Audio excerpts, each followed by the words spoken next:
नमस्कार बच्चों, कैसे हो आप सब। आशा करता हूँ आप सब मस्त होंगे, स्वस्थ होंगे, खेल कूद कर रहे होंगे और साथ में पढ़ाई भी कर रहे होंगे, पढ़ाई करना छोड़े नहीं होंगे। आज जिस टॉपिक पर हम लोगों को बात करना है उस टॉपिक का नाम है इलेक्ट्रिक डायपोल। इलेक्ट्रिक डायपोल एक बहुत महत्वपूर्ण टॉपिक है और इसके कारण अलग अलग पॉइंट पर हम लोग इंटेंसिटी निकालने की कोशिश करेंगे। इसके कारण ना मतलब इलेक्ट्रिक डायपोल के कारण अलग अलग पोजीशन में मतलब दो तो एकदम जनरल पोजीशन होते हैं, दो पोजीशन। पहला पोजीशन होता है उसके एक्सिस पर, इलेक्ट्रिक डायपोल के एक्सिस पर। पहले इलेक्ट्रिक डायपोल क्या है ये समझ लेंगे, उसके बाद उसका एक्सिस ये समझेंगे। दूसरा उससे इक्वेटोरियल पर मतलब कोएक्सियल पोजीशन या जिसको 90 डिग्री कहते हैं वो। तीसरा कंडीशन होता है जनरल पोजीशन, मतलब किसी भी पोजीशन पे इन दोनों के अतिरिक्त, मतलब किन दोनों के अतिरिक्त, एक्सियल पोजीशन और कोएक्सियल पोजीशन के अदर किसी भी एंगल पर हम लोगों का कोई पॉइंट चार्ज रखा हुआ है, कोई टेस्टिंग चार्ज रखा हुआ है, उस पर कितना इंटेंसिटी आता है इस इलेक्ट्रिक डायपोल के कारण ये निकालना सीखेंगे। तो आइए शुरू करते हैं। मेरा नाम है आशीष कुमार बंछोर, भिलाई फिजिक्स एकेडमी में आपका स्वागत है और इलेक्ट्रिक डायपोल चालू करते हैं। तो टॉपिक का नाम है क्या, इलेक्ट्रिक डायपोल। ठीक, अच्छा डायपोल वर्ड से आपको समझ आ रहा है, दो पोल हो जिसमें दो पोल, लेकिन पोल तो हम लोग मैग्नेट में पढ़ते हैं, मैग्नेट के दो पोल होते हैं, ऐसा नहीं है। पोल का सीधा सीधा मतलब होता है दो विपरीत नेचर के होना। जैसे साउथ और नॉर्थ दो विपरीत नेचर, अपोजिट नेचर के हो गए, वैसे प्लस और माइनस चार्ज भी अपोजिट नेचर के हो गए। तो आधा डेफिनेशन तो मिल गया आपको। दो चार्ज होंगे प्लस और माइनस, सेम मैग्नीट्यूड के होंगे लेकिन कुछ डिस्टेंस पर मौजूद रहेंगे, चिपके नहीं रहेंगे, कुछ डिस्टेंस रहेगा उनके बीच में, प्लस माइनस माइनस प्लस, इनके बीच में कुछ छोटा सा डिस्टेंस रहेगा, बहुत छोटा सा डिस्टेंस रहेगा।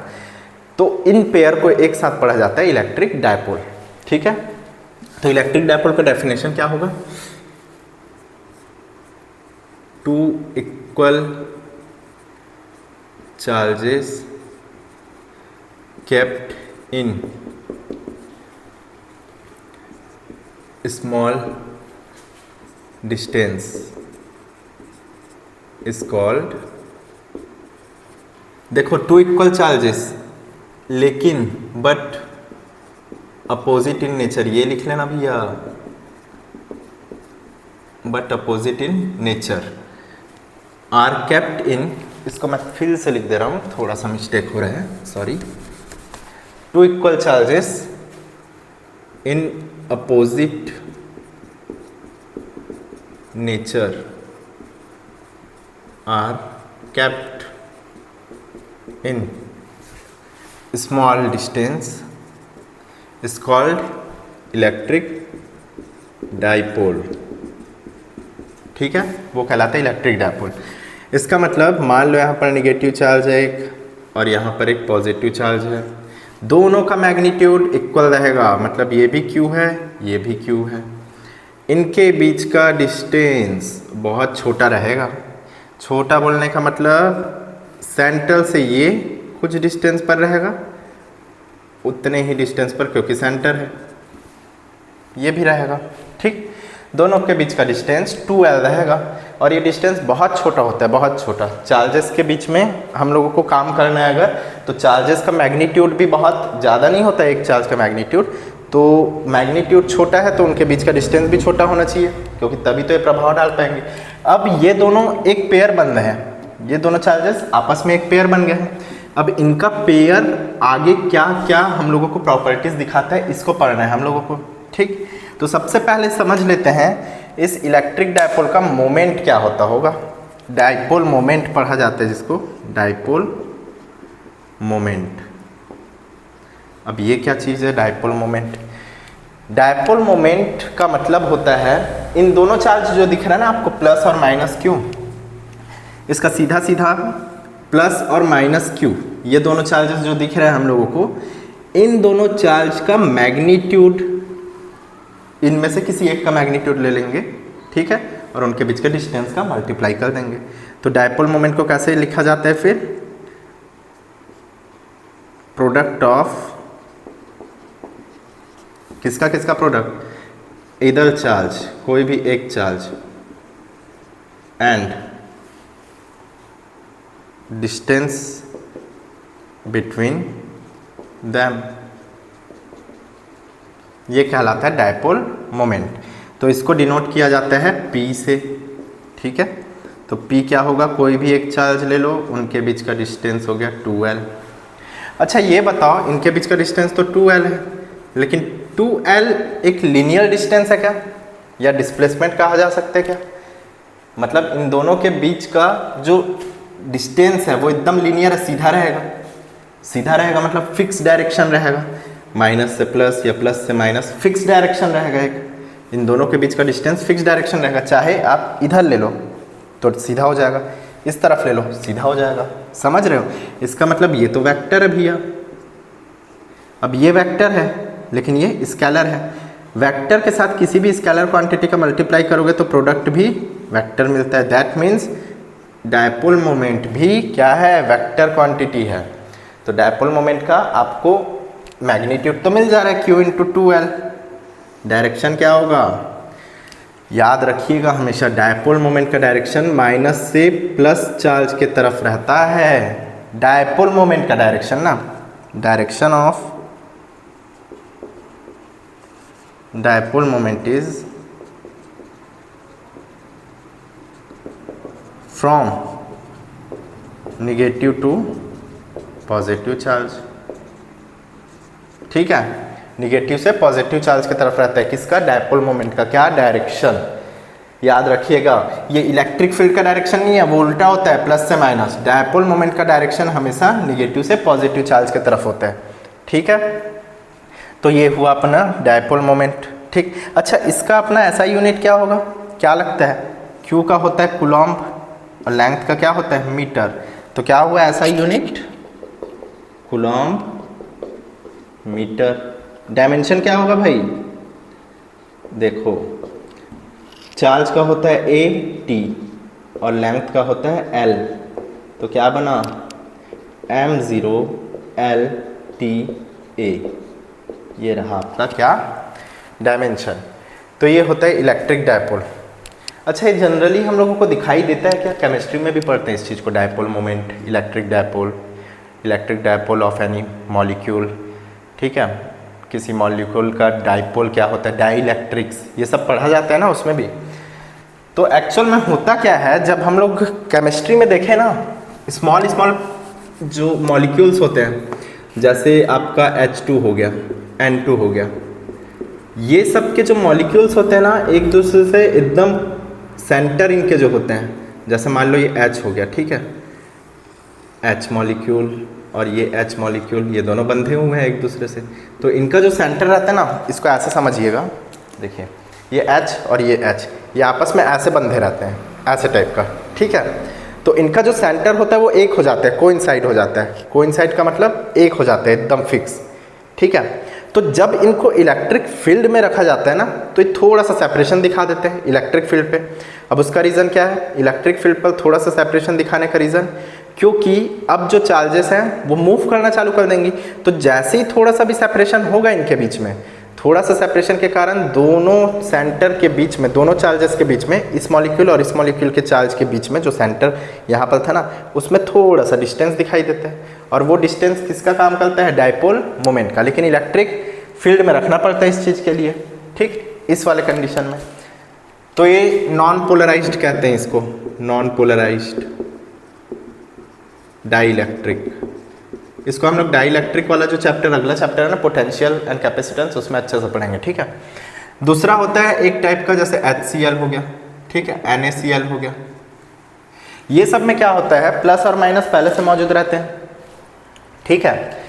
अब इनको इलेक्ट्रिक फील्ड में रखने की जरूरत नहीं है। प्लस और माइनस आपस में अट्रैक्ट तो रहते हैं, ऐसे कोशिश किए रहते हैं चिपकने का, लेकिन साथ में इनके बीच में हल्का सा डिस्टेंस पाया जाता है, बहुत छोटा सा डिस्टेंस पाया जाता है। और इस डिस्टेंस के कारण इनमें इलेक्ट्रिक डायपोल शुरू से ही पाया जाता है, ये वाला जो डिस्टेंस है, क्योंकि डिस्टेंस मैटर करता है भाई इलेक्ट्रिक डायपोल के लिए, ठीक है।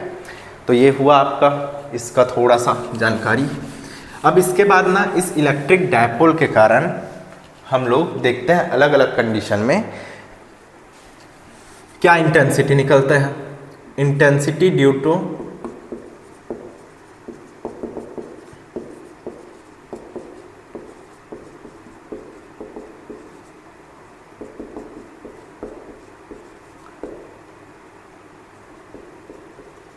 एट इट्स एक्सिस, मतलब हम लोग को इलेक्ट्रिक डायपोल के एक्सिस पर, अब देखो ये इलेक्ट्रिक डायपोल हो गया, इसका एक्सिस क्या होगा, ये वाला एक्सिस है, तो यहाँ कहीं पर देखेंगे हम लोग, ठीक। इसके बाद जो देखेंगे वो इसके सीधे 90 डिग्री पर देखेंगे, इसके बाद जो देखेंगे वो सीधा इधर, इधर किसी भी एंगल में, कोई भी रैंडम एंगल में, ठीक। अच्छा एक्सिस पर देख रहे हैं इसलिए इसको क्या कहते हैं, एक्सियल पोजीशन, ठीक है। इसी को एक और वर्ड कहा जाता है एंड ऑन पोजीशन। तो कंफ्यूज मत होना अगर पेपर में ऐसा कुछ आ जाता है, find the electric field intensity due to a electric dipole in its end on position, ऐसा लिख दिया, अगर ऐसा पूछ दिया तो कंफ्यूज मत होना। सबसे पहले क्या करना, डायपोल बना लेना, ये वाला निगेटिव चार्ज, ये रहा आपका पॉजिटिव चार्ज। याद रखिए क्योंकि निगेटिव से पॉजिटिव की तरफ जाता है डायपोल मोमेंट, इसलिए निगेटिव को पहले बनाया कीजिए, लेफ्ट साइड में निगेटिव को रखा कीजिए, कोशिश किया कीजिए पहले निगेटिव को बनाए, ठीक। अब इसके एक्सिस पर कोई पॉइंट है, मान लो P, जहाँ पर टेस्टिंग चार्ज रखा हुआ है, क्या, Q0, ठीक है, ये टेस्टिंग चार्ज है। अब देखो यहाँ से कुछ डिस्टेंस होगा, माइनस से कुछ डिस्टेंस होगा, अगर मैं यहाँ से रेफरेंस पॉइंट मानूँ, इसको रेफरेंस मानूँ और डिस्टेंस मेजर करूँ ये, तो ये बुरा मान जाएगा।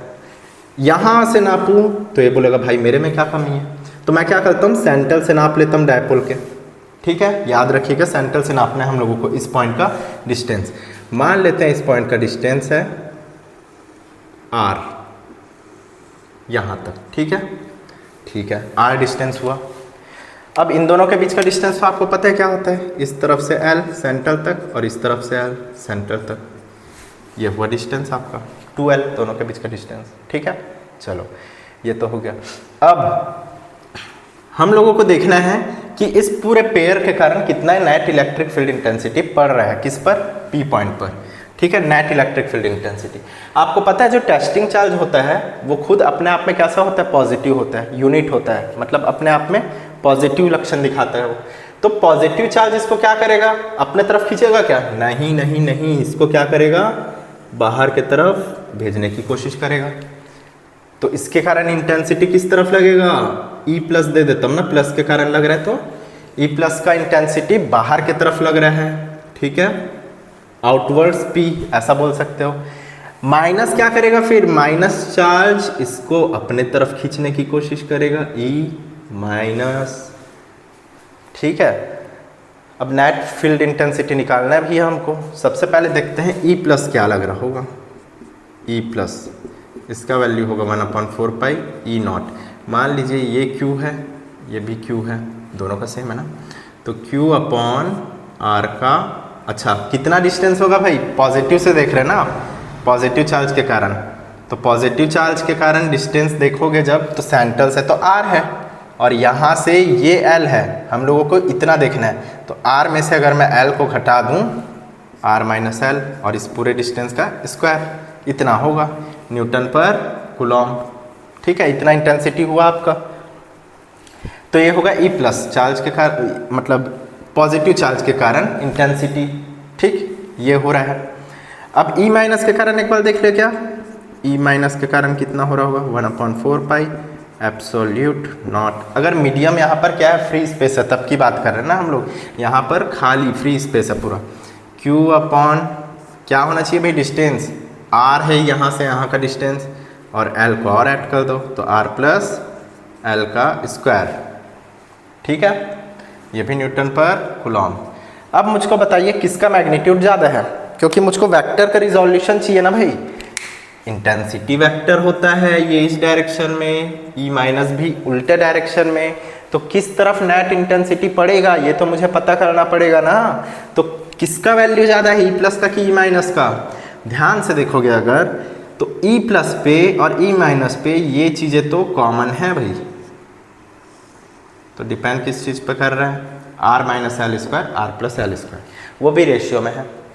यहाँ पर रेशियो पर देखेंगे हम लोग तो R में से L घट रहा है, R में से L घट रहा है, तो रेशियो में ये वैल्यू इसके कंपेयर में क्या है, कम है, मतलब इसका वैल्यू कम आ रहा है, तो E प्लस का वैल्यू क्या आएगा, ज़्यादा आएगा। डिनोमिनेटर कम मिल रहा है ना हमको, यहाँ डिनोमिनेटर ज़्यादा मिल रहा है, तो रेशियो कम हो जाएगा, मतलब E माइनस का वैल्यू कम होगा। That means E plus is more than E minus, तो ई प्लस की मात्रा ज़्यादा है, क्वांटिटी ज़्यादा है ई माइनस के कंपेयर में। अब बताइए ऐसा कंडीशन बन रहा है, ई प्लस जा रहा है इस तरफ, ई माइनस जा रहा है इस तरफ, ठीक है। अब मैं कैसे निकालूँ भाई नेट इंटेंसिटी, क्या कैसे निकालूँ? ये सेंटर है, आपको बोला गया था सेंटर से 5 किलोमीटर चलने ई प्लस, ठीक है। और इस तरफ इसको कम चलने बोला गया था, कितना? 3 किलोमीटर। मतलब आप एक व्यक्ति, ठीक है, आपको बोला गया भाई यहाँ से 5 किलोमीटर जाना, यहाँ से 3 किलोमीटर जाना, किस तरफ ज़्यादा चले? इस तरफ। कितना? 2 किलोमीटर। कैसे पता चला? ई प्लस से आपने ई माइनस को घटा दिया, तो नेट इंटेंसिटी क्या होगा? नेट इंटेंसिटी विल बी, जिसको ई से डिनोट कर रहा हूँ मैं, equal E plus minus E minus. और किस डायरेक्शन में रहेगा ये? इस डायरेक्शन में बचे हो ना आप 2 किलोमीटर, तो पी के डायरेक्शन में, मतलब पी पॉइंट के डायरेक्शन में, मतलब टेस्टिंग चार्ज के डायरेक्शन में, मतलब बाहर के तरफ। किससे? डायपोल से। डायपोल से बाहर के तरफ, आउटवर्ड्स डायपोल ऐसे लिख सकते हो, या फिर उस डायरेक्शन को लास्ट में लिख लेंगे हम लोग, ठीक है। अभी इसको निकाल लेते हैं। तो ई प्लस का वैल्यू क्या है? 1/4 pi epsilon naught q upon r minus l का स्क्वायर, ठीक है, minus 1/4 pi epsilon naught q upon r plus l का होल स्क्वायर। जो चीज़ें कॉमन है उनको निकाल लेते हैं। 1/4 पाई एप्सोल्यूट नॉट क्यू, ठीक है, ये कॉमन है। इधर बच रहा है 1/r माइनस एल का होल स्क्वायर और माइनस 1/r प्लस एल का होल स्क्वायर, ये ऐसा बच रहा है, ठीक है। चलो इसको करते हैं डिलीट और आगे बनाते हैं।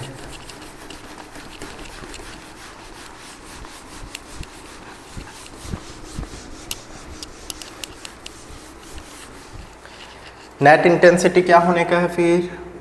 Q/4 पाई एप्सोल्यूट नॉट, ठीक है। अब देखो एलसीएम तो लेना पड़ेगा मुझको, इस तरफ r प्लस एल का होल स्क्वायर हो जाएगा, माइनस r माइनस एल का होल स्क्वायर हो जाएगा, अपॉन नीचे पर r माइनस एल और r प्लस एल दोनों का कॉमन स्क्वायर हो रहा है, ठीक है। अब ई क्या लिखूंगा मैं? Q/4 पाई एप्सोल्यूट नॉट, खोल दो ब्रैकेट को, R square plus 2LR plus L square, ठीक है, माइनस ब्रैकेट ओपन कर रहा हूँ मैं, R square plus 2LR minus L square, ठीक है। पूरा ब्रैकेट ओपन कर दिया मैं, माइनस माइनस, ठीक। ये a माइनस बी और ये a प्लस बी है, तो R square minus L square का होल स्क्वायर, ये बन रहा है। ई क्या होगा फिर? ध्यान से देखोगे तो ये दोनों तो कट जा रहा है, सेम वैसे ही माइनस आर स्क्वायर और आर स्क्वायर कट जा रहा है, तो क्या बन रहा है? 4LR upon are square minus L square का होल स्क्वायर, ये बन रहा है, ठीक है। अब देखो भाई यहाँ पर मेन कहानी है, हम लोग को पता है क्योंकि डायपोल मोमेंट जो होता है P equal Q into 2L ये होता है, इसको भी उसी फॉर्मेट में लिखा जा सकता है क्या? E equal to Q into 2L into 2R, ठीक, अपॉन 4 पाई इंटू डाल देते हैं यहाँ पर epsilon naught R square minus L square का स्क्वायर। क्या आएगा final? E equal to Q into 2L की जगह P लिख सकता हूँ, P into 2R upon 4 pi epsilon naught R square minus L square का होल स्क्वायर। इसको साफ सुथरे तरीके से अच्छे से लिख ले तो ये हो जाएगा E इक्वल टू, इसका ऐसे लिख लेते हैं ना, 1/4 pi epsilon naught 2PR upon are square minus L square का होल स्क्वायर। ये बन रहा है हम लोगों का क्या? Net electric field intensity due to dipole at its axis पर कोई पॉइंट है उस पर, ठीक है, उस पर आ रहा है आंसर ये हम लोगों का, न्यूटन पर कूलॉम। अब डायरेक्शन लिख सकते हो आप, this intensity will be in the direction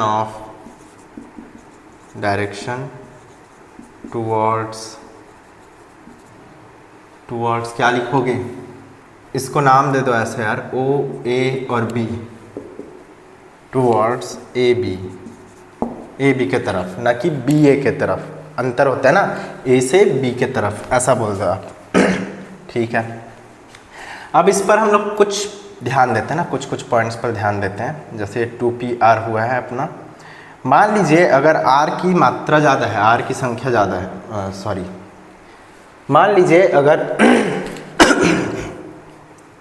देखिए इस पे ना कुछ पॉइंट्स को ध्यान देते हैं हम लोग, नोट करने लायक जो पॉइंट्स है। सबसे पहला, अगर अगर अगर r बहुत ज़्यादा बड़ा हो l से, कहने का मतलब ये l जो है, हम लोग पहले भी बात किए कि बहुत कम डिस्टेंस पर रहता है। डायग्राम के लिए मैं बड़ा बनाया हूँ, बहुत अल्प दूरी पर रहता है, बहुत माइन्यूट डिस्टेंस पर रहता है ये।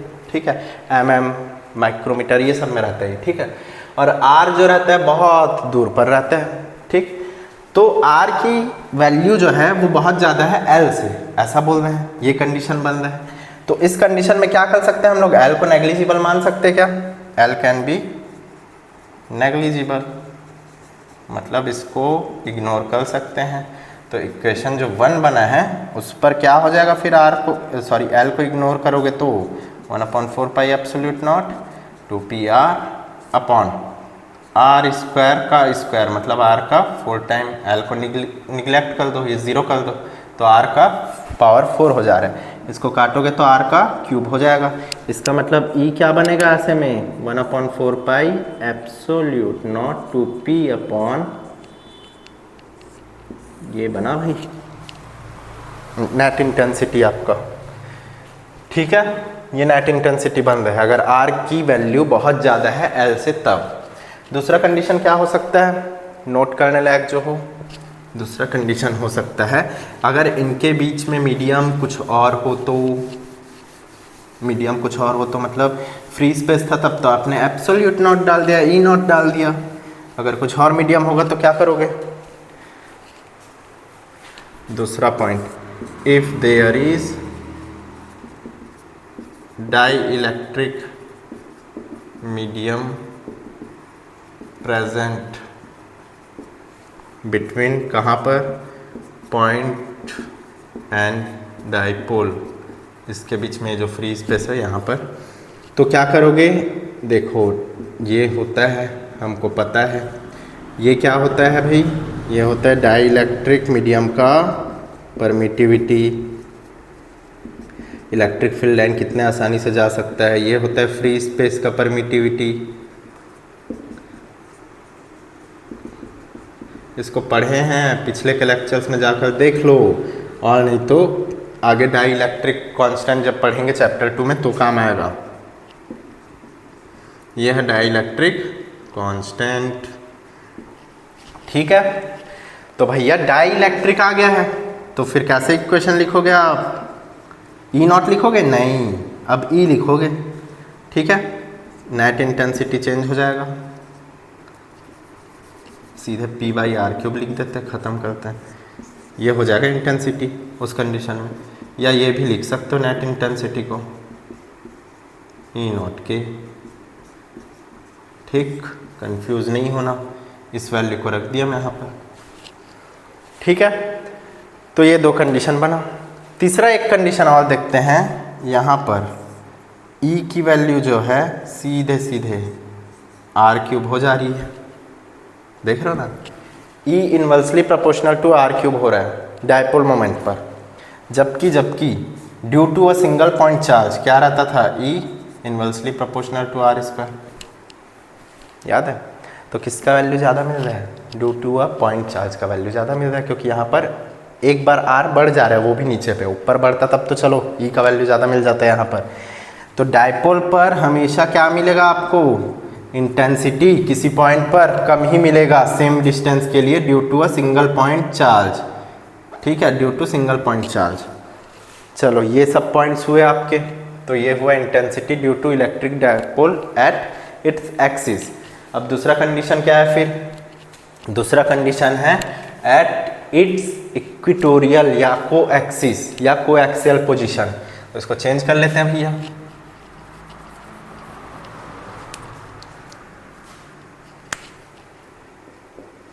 At the equatorial point. Equatorial point मतलब कोएक्सियल लिख सकते हो यहाँ पर, कोएक्सियल कहा जाता है, ठीक। और एंड ऑन ना करके इसको क्या कहा जाता है, ब्रॉड ऑन, फैला हुआ पोजीशन, ठीक। अब फैला हुआ पोजीशन कैसे क्या होता है, आइए डायग्राम से समझते हैं। सबसे पहले तो डायपोल है, डायपोल से सेंटर से, क्योंकि सेंटर से ही मेजर करेंगे हम लोग किसी भी पॉइंट का डिस्टेंस को, डायपोल के सेंटर से आर डिस्टेंस पर 90 डिग्री पर मौजूद कोई पॉइंट, उस पर निकालने का क्या चीज़, इलेक्ट्रिक फील्ड, क्या इंटेंसिटी। ये दोनों चार्ज हो गए, इन दोनों चार्ज के बीच का डिस्टेंस तो आपको पता ही है, यहाँ से L, यहाँ से L हो गया। सेंटर से क्या बोला था, 90 डिग्री पर कोई पॉइंट है ये, जिसका डिस्टेंस क्या होना चाहिए भाई, R। ये है टेस्टिंग चार्ज Q0, इस पर निकालने का है हम लोगों को इलेक्ट्रिक फील्ड इंटेंसिटी, ठीक है।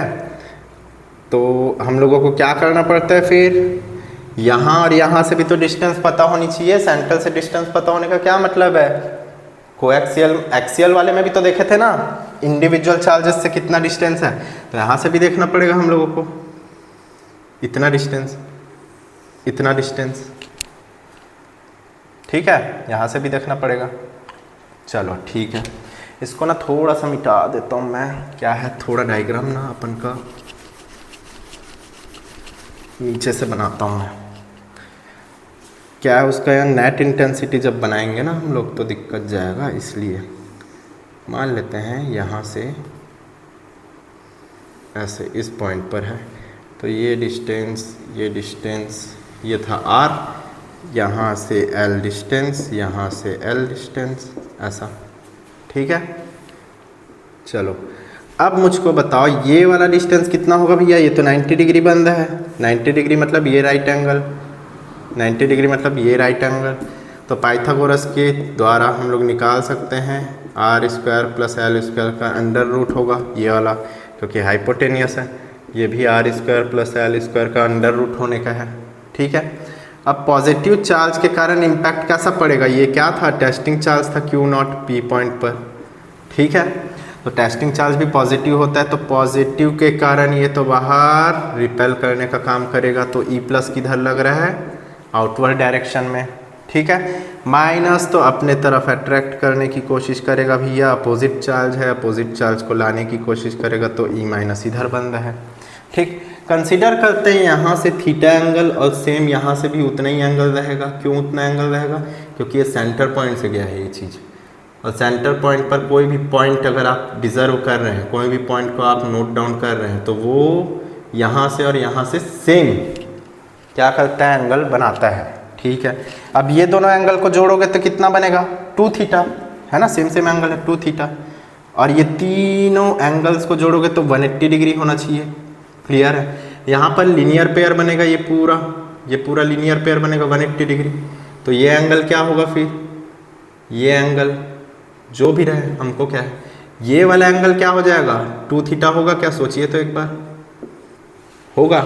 ट्रायंगल का लॉ पढ़े हैं कि नहीं पढ़े हैं आप लोग, देखो ये जो है ना अपना थीटा और थीटा 2 थीटा हुआ, अब ये तीनों मिलकर 180 बना रहे हैं, ये तीनों मिलकर, ये दोनों मिलकर भी तो 180 बना रहे हैं भैया, लीनियर पेयर।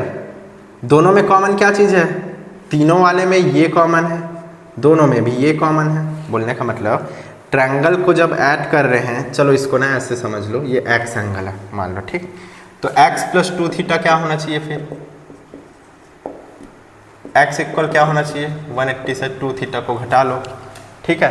यहाँ पर भी ध्यान दोगे तो क्या होगा, x, इसको ना अभी नहीं मैं बना रहा हूँ, इसको समझो ऐसे, वो तो मैं लिख दिया था ना हो रहा करके। अब ये तो हो गया ट्रायंगल के कारण, x इक्वल 180 माइनस 2 थीटा हो रहा है। इसको बताओ मुझे यहाँ पर क्या होना चाहिए, ये angle plus x, angle plus x है ना, ऐसे लिख दे रहा हूँ मैं, इक्वल 180 डिग्री होना चाहिए, लीनियर पेयर भी। ये एंगल प्लस एक्स, ये पूरा 180 डिग्री। ठीक, तो एक्स इक्वल क्या होगा 180 माइनस क्या एंगल, ये वाला एंगल। ठीक है, अब ये भी एक्स का वैल्यू 180 माइनस एंगल और यहाँ भी एक्स का वैल्यू वही सेम, तो एंगल क्या हो गया फिर 2 थीटा हो रहा है क्या, ये एंगल 2 थीटा के इक्वल हो रहा है क्या, हो रहा है ना भैया, इक्वल में देख लो ना, तो ये क्या हो रहा है 2 थीटा बना रहा है भैया। तो दोनों वेक्टर के बीच का हम लोग को कितना एंगल भी मिल गया है, दोनों वेक्टर के बीच का एंगल कितना बन रहा है 2 थीटा बन रहा है। अब ध्यान देना है दोनों वेक्टर्स का मैग्नीट्यूड क्या है, दोनों तरफ के इंटेंसिटी का मैग्नीट्यूड क्या है, इस चीज़ को ध्यान देने का है अपन को। तो जब ध्यान देंगे ना, चलो ध्यान देते हैं, E प्लस का वैल्यू क्या होना चाहिए भैया 1/4 पाई E not.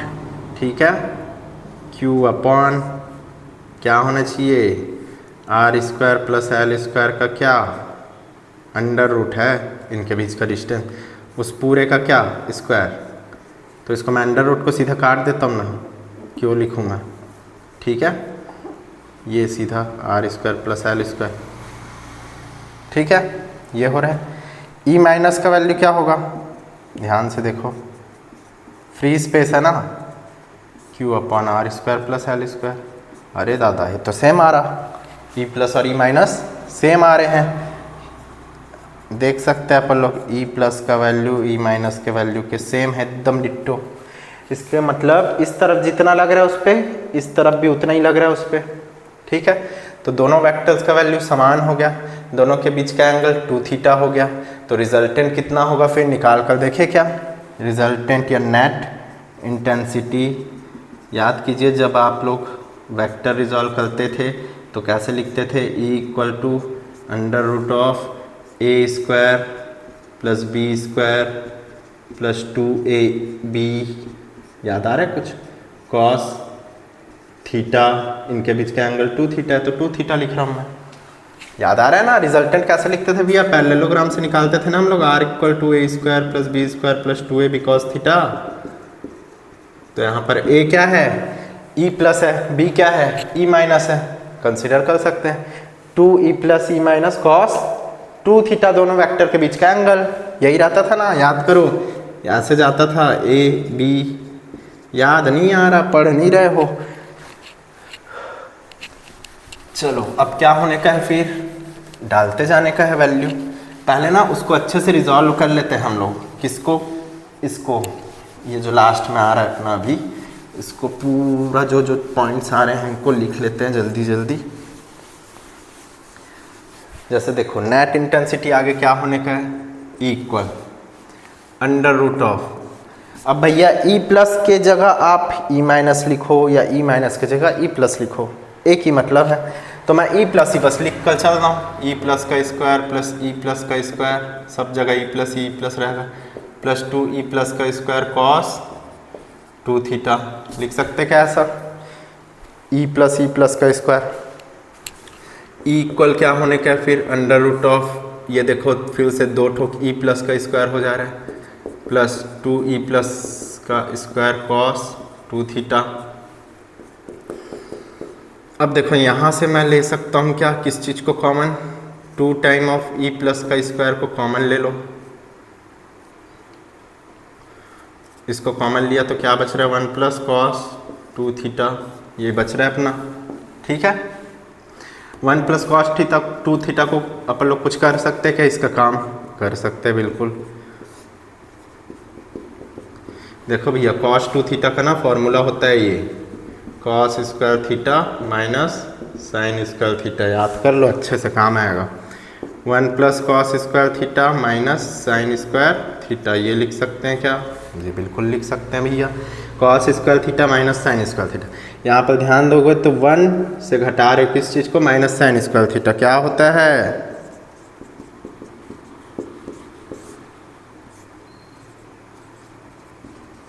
Cos square theta होता है ना, और वो कॉस स्क्वायर थीटा जुड़ गया इस कॉस स्क्वायर थीटा से। ठीक, तो 2 कॉस स्क्वायर थीटा हो गया, तो क्या बन सकता है ये अंडर रूट ऑफ 2 2 जा 4 E प्लस का स्क्वायर कॉस स्क्वायर थीटा, इसको सीधे सीधे लिख सकते हैं अपन लोग E equal to E plus cos theta, under root को हटा दिया तो। ठीक है, अब वैल्यू को पुट कर देते हैं, किसका किसका, ई प्लस का और किसका, कॉस थीटा का। कॉस थीटा का भी, हाँ बिल्कुल, थीटा में थोड़ी ना चाहिए हमको आंसर।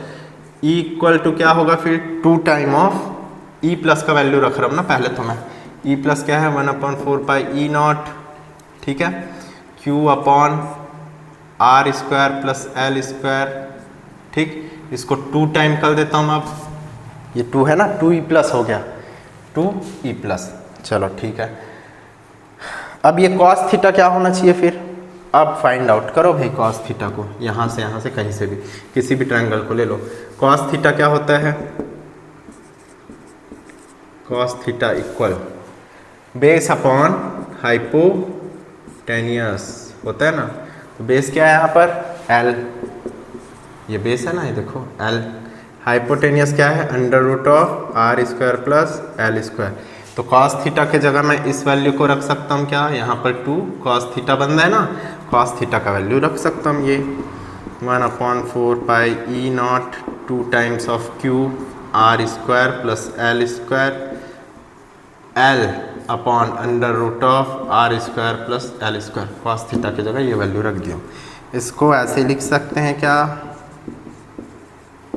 2QL, क्या बन रहा है भैया, डायपोल मोमेंट बन रहा है, और ये पावर 1 है और ये पावर हाफ है, 1 plus half, R square plus L square की पावर 1 है, R square plus L square की पावर हाफ है, तो 1 प्लस हाफ क्या होता है, 1.5 होगा ना, 1.5, 3/2 भी बोल सकते हो। तो R square plus L square की पावर 3/2 लिख दिया अपन। इसके जगह P लिख सकते हैं क्योंकि डायपोल मोमेंट का वैल्यू होता है 2QL, ये होता है। तो इंटेंसिटी क्या होगा, 1/4 pi epsilon naught P upon are square plus L square की पावर 3/2 न्यूटन पर कूलॉम। किस डायरेक्शन में, अभी निकला नहीं है भैया, नेट इंटेंसिटी का डायरेक्शन क्या होगा, नेट इंटेंसिटी का डायरेक्शन क्या होगा, ये निकला नहीं है। जो 11th को अच्छे से पढ़े हैं उन लोग तो सीधा बता देंगे भाई, दोनों का मैग्नीट्यूड सेम है तो डायरेक्शन एकदम स्ट्रेट इनके बीच से जाएगा नेट इंटेंसिटी का। अब जो लोग 11वीं नहीं पढ़े हैं, 11वीं ओमिट हो गया था जिनके दिमाग से, उन लोग थोड़ा सा ध्यान दे दे, बाकी लोग स्किप कर सकते हैं। देखो क्या होने का है, डायरेक्शन होने का है ना, डायरेक्शन देखने का है अपन को। किसका डायरेक्शन देखने का है अपन को देखने का है इसका डायरेक्शन, इंटेंसिटी, जो इंटेंसिटी जा रहा है उसका डायरेक्शन। तो अपन मान लेते हैं ये डायरेक्शन का अल्फा, किसी एक वेक्टर से रिजल्टेंट का डायरेक्शन फाइंड आउट करना है। तो tan अल्फा क्या होता है, अब मैं इसको नहीं बताऊंगा कहाँ से आया है भाई, b sine theta upon a plus B cos theta, वहीं से आया है। ये कहाँ से, ये पैरेललोग्राम वाला जो सॉल्व करते थे ना अपन लोग, उसको खोल के देखना जल्दी से 11th में, यही होता है, ठीक है। अब ये बताओ मेरे को, tan अल्फा b तो चलो किसी को भी मान लो, e माइनस को मान लो, e को मान लो, ये तो सेम ही है, मतलब b तो a के इक्वल ही है ना, e माइनस e प्लस, तो इसको ऐसे ही लिख दो। अगर इसको ऐसे लिख रहे हो तो a साइन थीटा और a 1 प्लस कॉस थीटा ऐसा बन जा रहा है, ठीक, a कट गया तो क्या बच रहा है, sign theta upon 1 plus cos theta, ये बच रहा है क्या चीज़, tan अल्फा। लेकिन भैया यहाँ पर ध्यान दो, थीटा जो है दोनों वेक्टर के बीच का डायरेक्शन या दोनों वेक्टर के बीच का एंगल, वो थीटा थोड़ी ना है, वो तो 2 थीटा है ना भैया। दोनों वेक्टर के बीच का एंगल क्या है, 2 थीटा है ना। हम लोग थीटा क्यों ले रहे हैं फिर, इसको 2 थीटा लिखो, 2 थीटा, ये भी 2 थीटा होगा। समझ रहे हो, नहीं समझ रहे हो भैया, इन दोनों वेक्टर के बीच का एंगल तो 2 थीटा है ना, वही तो थीटा रहता है इसमें, ये वाला। जैसे इसको 2 थीटा लेना पड़ा ना हम लोग को दोनों वेक्टर के बीच का, वैसे यहाँ दोनों वेक्टर के बीच का एंगल होता है थीटा, समझे।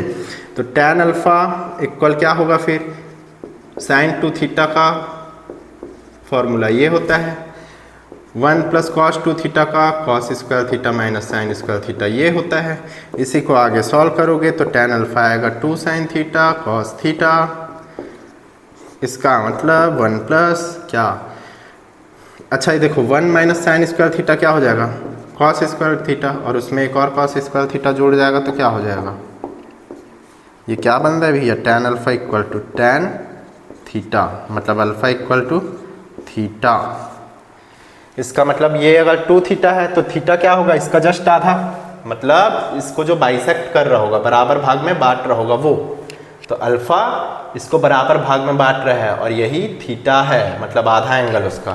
तो इंटेंसिटी का डायरेक्शन, जो नेट इंटेंसिटी है उसका डायरेक्शन क्या होगा, direction of net intensity will be क्या,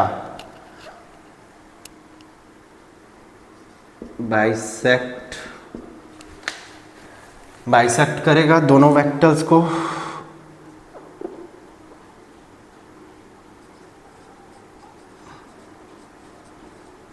अब बाइसेक्ट कर रहा है इसका मतलब क्या हो रहा है, इसके जस्ट पैरेलल होगा, इस वाले डायपोल के पैरेलल। अच्छा, डायपोल का डायरेक्शन क्या होता है, माइनस से प्लस, तो ये अपोजिट डायरेक्शन में जा रहा है। तो बाइसेक्ट की जगह क्या लिख सकते हैं, सीधे सीधे इसको अपन लोग will be parallel to dipole, dipole के पैरेलल होगा, and opposite direction to dipole moment, ये लिख सकते हैं भैया। ठीक है, इतना लिख सकते हैं हम लोग। अब इसके बाद देखो ये आ गया अपना, इसका भी कुछ पॉइंट्स है जो नोट डाउन किया जा सकते हैं क्या, बिल्कुल। अगर मीडियम डाई इलेक्ट्रिक हो जाए तो तब क्या होगा, मीडियम अगर डाई इलेक्ट्रिक हो जाए तो सेम, वापस से बताने का क्या ज़रूरत है, वो वाला। अगर if dielectric medium is present between them,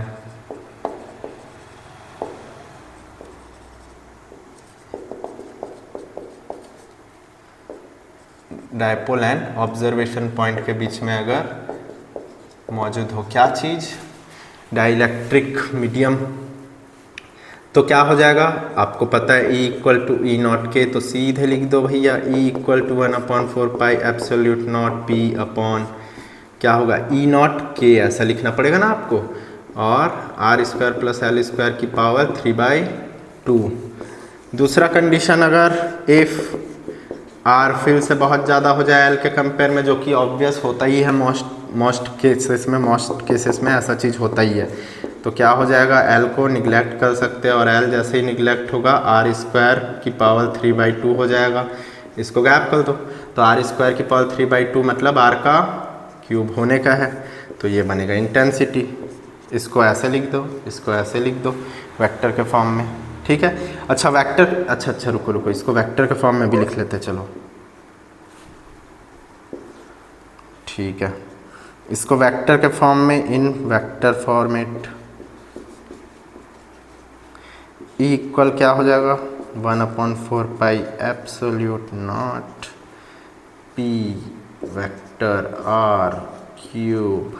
ठीक है, अच्छा ये बताओ, वेक्टर का फॉर्म में लिखे हो आप लोग, तो अपन को डायरेक्शन भी यहाँ पर डिनोट करना पड़ेगा, किस डायरेक्शन में भी, आप यहाँ पर नामकरण करना पड़ेगा इसका, नॉमेनक्लेचर OP है ये, इसको A मान लेते हैं, इसको BCDEF जो भी मान लो।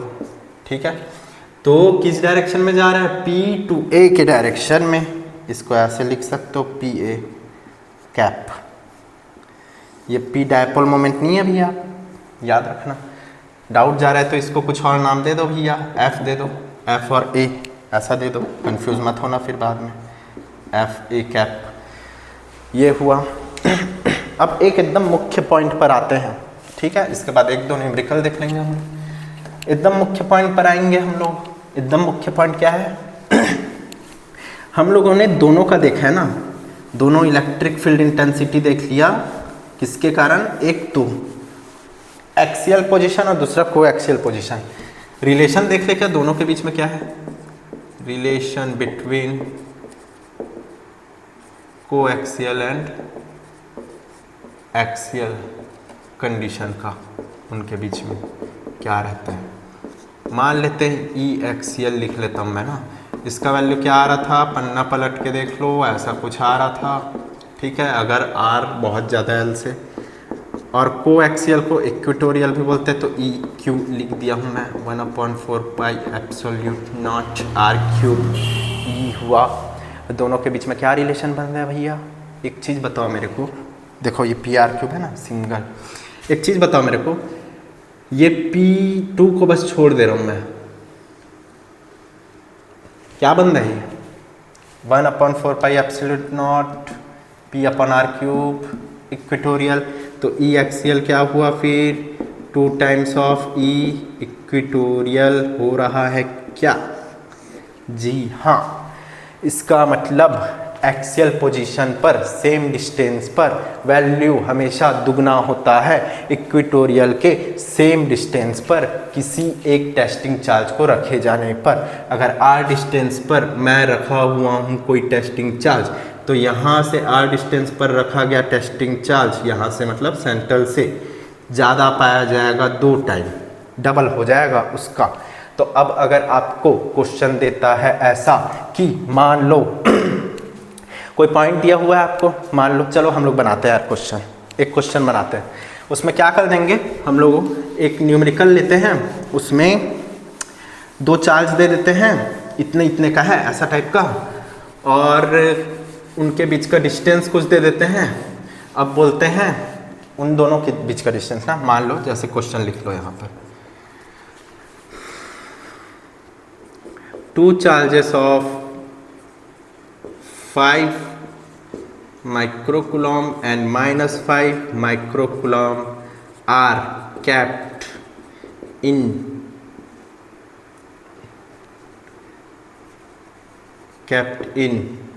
free space. Distance between both charges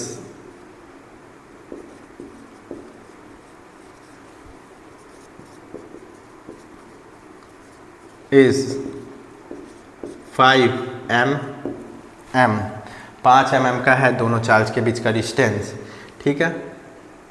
अब बोल दे रहे फाइंड आउट कीजिए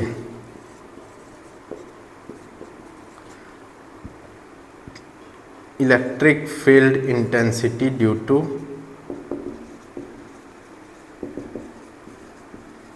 both charges at 15 centimetre distance, ठीक है। पहला इन एक्सियल पोजीशन, मतलब वो पॉइंट जो है ना 15 सेंटीमीटर दूरी पर है, वो किस पर है, एक्सियल पोजीशन पर। दूसरा इक्वेटोरियल पोजीशन पर।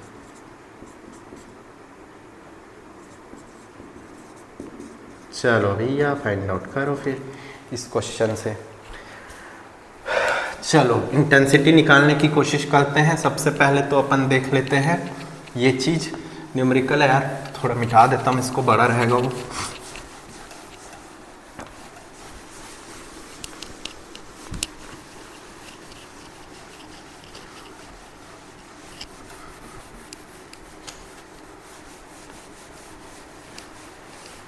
चलो देखो क्या बोल रहे हैं, 5 माइक्रोकुलम्ब और -5 माइक्रोकुलम्ब। ये लो 5 का, ये लो -5 का, इसको लिख लेता हूँ -5 माइक्रोकुलम्ब, इसको लिख लेता हूँ 5 माइक्रोकुलम्ब, ठीक। यहाँ से हमको दूरी दिया है इन दोनों के बीच का, याद रखिए इन दोनों के बीच का दूरी दिया है ना, 5 mm का दूरी है। Distance between both charges is 5 mm is है ना, sorry. Find out the electric field intensity due to both charges at 15 centimetre. तो पहला कंडीशन देखते हैं हम लोग किसके लिए, एक्सिस के लिए। तो यहाँ से सेंटर से कितना दूरी है, 15 सेंटीमीटर, इतना दूरी है भैया। मतलब ये आर का वैल्यू भी दे दिया इस पॉइंट पर। तो जो जो चीज़ें गिवन है ना उसको लिख लेते हैं पहले। क्यू कितना दिया है आपको, 5 माइक्रोकुलम्ब, Q1 Q2 इक्वल, मतलब मैग्नीट्यूड बस लेना है हमको, प्लस माइनस नहीं लेते, ठीक है। 5 × 10⁻⁶ कूलम्ब, माइक्रो मतलब 10⁻⁶, ठीक है। एल कितना दिया है, एल का क्या करोगे, करना है कुछ, ठीक है कर लेंगे। एल दिया है 5 mm, पहले तो 2L दिया है हम लोग को, दोनों के बीच का डिस्टेंस 5 mm। इसको क्या लिख सकते हैं भाई, 5 × 10⁻³ मीटर, है ना, मीटर में ऐसे ही लिखोगे, ठीक है। चलो अब r कितना दिया है, सेंटर से दूरी 15 सेंटीमीटर, इसको भी ऐसा यूनिट में कन्वर्ट कर लेते हैं, 15 इंटू 10⁻²मीटर। इतना हो रहा है। अब q दे दिया, 2l दे दिया और r दे दिया अपन को। अब कैसे सॉल्व करें अपन इसको, क्या कैसे सॉल्व करें, अभी तो देखे थे ना एक्सियल के लिए। ई एक्सियल क्या होता है, इसका वैल्यू तो फिक्स है भैया, फ्री स्पेस बोल दिया है तो, है ना, इसका वैल्यू फिक्स है, p/r³ होता है। पर यही फॉर्मूला लगेगा क्या, हम लोग तो ये वाला भी जानते हैं, 2pr/ क्या होता था भाई, r² + l² का स्क्वायर होता था ना ये वाला। कौन सा लगना चाहिए, क्या लग रहा है, ये वाला कब लगता था, ये वाला, ये तब लगता था जब r का वैल्यू l से बहुत बहुत बहुत ज़्यादा हो। क्या लग रहा है, l, अच्छा ये 2l है ना ऊपर से, l क्या होगा फिर, l इक्वल होगा 2.5, है ना, उसका आधा हो जाएगा, ये हो जाएगा l। अब बताओ, l से कंपेयर करना है ना अपन को, 2l से थोड़ी ना करना है। r का वैल्यू देखो और l का वैल्यू देखो, चलो इसको नहीं समझ आ रहे हैं ना आप लोग को, इसको ऐसे करना, 0.15 मीटर लिख सकते हैं इसको क्या लिख सकते हैं, इस वाले को 0.0025 मीटर लिख सकते हैं क्या। अब बताओ भैया, अरे भाई r का वैल्यू बहुत ज़्यादा ना l से, तो r का वैल्यू अगर बहुत ज़्यादा मिल रहा है l से, तो कौन सा इक्वेशन यूज़ कर सकते हैं, हम लोग कर सकते हैं इस इक्वेशन को यूज़। आप चाहो तो इसको भी कर सकते हैं यार, कोई प्रॉब्लम नहीं है, लेकिन आंसर इसके ऑलमोस्ट नियर बाई आएगा, बहुत ज़्यादा नियर बाई, करके देख लेना आप लोग, बहुत ज़्यादा नियर बाई आएगा इसके। क्यों नियर बाई आएगा, क्योंकि यहाँ पर आपको ना इस चीज़ को जोड़ने या घटाने से कोई ख़ास फ़र्क नहीं पड़ने वाला, कोई ख़ास नहीं फ़र्क पड़ेगा आपको इसको जोड़ने या घटाने से, ठीक है। चलो ठीक है, ये बात हुआ, तो इसको यूज़ कर लेते हैं सीधा अपन लोग। ई एक्सियल इक्वल क्या होगा, 9 × 10⁹ इंटू 2 टाइम ऑफ p का मतलब निकाल लेते q × 2l। देखो q क्या है आपका, 5 × 10⁻⁻6 इंटू 2l क्या है आपका, 5 × 10⁻3 अपॉन r का क्या बोल रहा है, क्यूब, मतलब इसका क्यूब 15 × 10⁻2 का क्यूब, ठीक है, ऐसा। अब कहाँ पर करें, यहाँ पर करते हैं। आओ, ई एक्सियल क्या होने का है फिर, ई एक्सियल देखो, जो ना ये पावर वाला है ना, इनको एक जगह लिख लेते हैं, तो बाकी सब चीज़ें एक जगह पर आ जाएंगी। 9 इंटू 5 × 5, ठीक है, नीचे 15 का 3 बार है मल्टीप्लाई, ठीक है, यहाँ 10 की पावर है 9, ठीक, यहाँ -6, ठीक, यहाँ -3, ठीक है, -6 यहाँ -6 हो रहा है, देखो ध्यान से, ठीक, -6 ऊपर जाकर +6, तो +6 और -6 तो गया, 9 - 3 कितना बच रहा है, 10 की पावर 6, ठीक है भाई। तो एक्सियल इक्वल कितना आ रहा है फिर, 5 से 3 बार गया, 5 से 3 बार गया, ये ख़त्म ना हो, तो 2/15 इंटू 10 की पावर 6, ये एक्सियल पोजीशन में आ रहा है, इतना 2/15 इंटू 10 की पावर 6। इसको और अच्छे से सॉल्व करना चाहोगे, कर लो यार, क्या दिक्कत है, टाइम तो अपने पास है ना बहुत। 10 की पावर 5 ऐसा लिख लो, 5 से 3 बार जा रहा है, 5 से 2 बार जा रहा है, तो क्या बना 4/3 इंटू 10 की पावर 5 ई एक्सियल। तो इसको क्या लिख सकते हो भाई, 1.33 इंटू 10 की पावर 5 न्यूटन पर कूलम। इतना एक्सिस पर आ रहा है, को एक्सिस पर कितना हो जाएगा फिर, इसका आधा, इसका आधा मतलब 2/3। तो को एक्सियल पोजीशन पर सेम डिस्टेंस पर बोला है ना, मतलब सेंटर से, ये सेंटर है, यहाँ से इस पॉइंट पर 15 सेंटीमीटर डिस्टेंस पर कितना आना चाहिए भैया, हमको पता है E axial equal to time of E equatorial होता है, या ई इक्वेटोरियल हाफ हो जाता है किसका, एक्सियल का। एक्सियल का वैल्यू था 4/3 इंटू 10⁵, तो इक्वेटोरियल क्या हो जाएगा, इतना या इतना। ये रहा आपका न्यूटन पर कूलम में।